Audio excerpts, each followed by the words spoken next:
Sağ ol bakalım.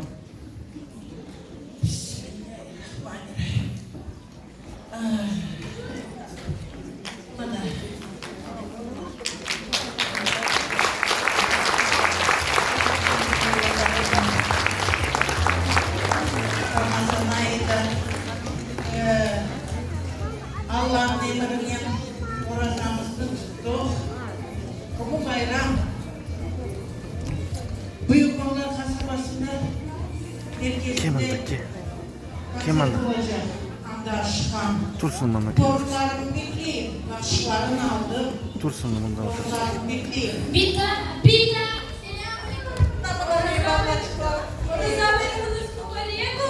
Ay maşallah ekbarlarına.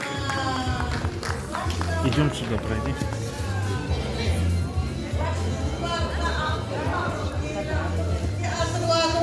Вот туда я. Вот туда.